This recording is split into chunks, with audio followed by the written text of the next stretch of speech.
हाय and अस्सलाम वालेकुम। आज मैं बात करने जा रहा हूँ इंग्लिश ग्रामर के ऊपर, जिसका नाम सुनते ही लोगों का सर इतना बड़ा हो जाता है। हालांकि it's a small thing, it's not a problem, it's a solution to your future. ये कोई मसला नहीं है, इसको मसला बना दिया गया है।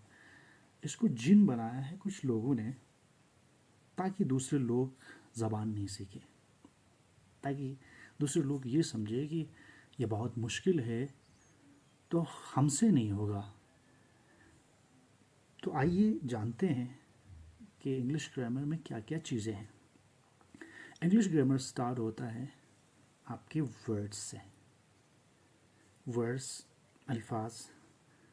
जैसे आप जानते हैं कि एक लफ्ज़ के दो तरह की मीनिंग्स होती है। एक को हम कहते हैं डिनोटेशंस, दैट मीन्स डिक्शनरी मीनिंग्स। एक चीज़ के डिक्शनरी में मतलब अलग होगा और सोसाइटी में उसकी मीनिंग अलग होगी। For example, we have a word marshy. Marsh, marsh कहते हैं दलदल को, जो मतलब दरिया के किनारे या समंदर के किनारे जो रेत पे बनता है उसको हम मार्श कहते हैं। लेकिन हम कॉन्टेक्चुअली अगर इसको इस्तेमाल करें तो डिफ़िकल्ट सिचुएशन के लिए हम ये वर्ड इस्तेमाल करते हैं। It was a Marsh situation. इसका ये मतलब नहीं है कि हम दलदल में फंस गए, बल्कि हम प्रॉब्लम में फंस गए। Just like that bolster. जैसे गाँव तकिया में दिखाता हूँ, ये गाँव तकिया है, this is called bolster, right.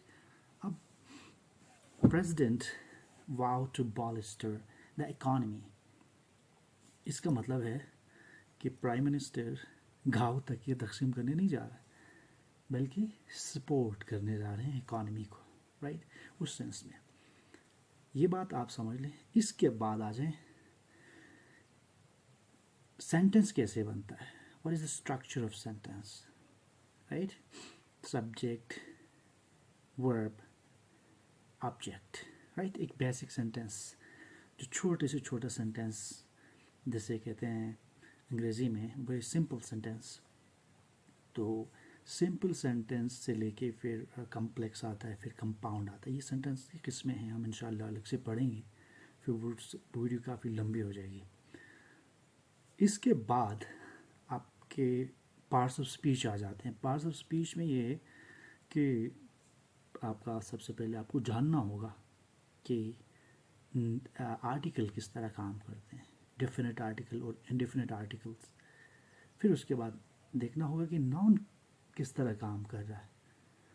Noun के बाद वर्ब, जाहिर सी बात है, वर्ब, फिर एडवर्ब, फिर आपका एडजेक्टिव, फिर प्रीपोजिशंस, फिर कंजंक्शंस, फिर इंटरजंक्शंस। इन सबको समझने के बाद इनके सब टाइप्स को भी समझना पड़ेगा। सब टाइप को समझने के बाद आपको चलना पड़ेगा ग्रामर की तरफ, सॉरी टेंसेस की तरफ, right. Tenses basically there are three tenses, तो प्रेजेंट, पास्ट एंड फ्यूचर। तो इनके फोर टाइप्स हैं, बहुत आसान है। अगर आप विलिंग हैं तो I will teach you in next video, in other video. तो ये टेंसेस आप सीखते हो तो आपको ये चीज़ें समझ आ जाएंगी कि एक बात को कैसे अपने अल्फाज में डिलीवर करना है। फॉर एग्ज़ाम्पल,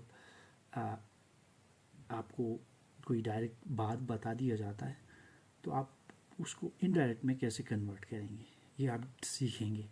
इसके अलावा आप सीखेंगे कि पैसिव वॉइस कैसे बनता है।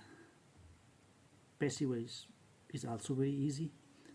अगर आपको ग्रामर समझ आ गई है, आपको टेंसेस समझ आ गए हैं, तो पैसिव वॉइस बनाना चुटकी का काम है। तो I hope you like this video. If you like it, smash the like button and don't forget to subscribe. अगर आपको लगता है कि मैं मज़ीद इस चीज़ पे वीडियोस बना दूँ, पार्ट्स ऑफ स्पीच पे, टेंसेस पे, इनडायरेक्ट पे, पैसिव पे, use of since and for पे, और बीन एंड बीइंग पे, तो प्लीज़ कमेंट में मुझे बता दें ताकि मैं मज़ीद वीडियोस बना सकूं। Thank you for watching. Thank you so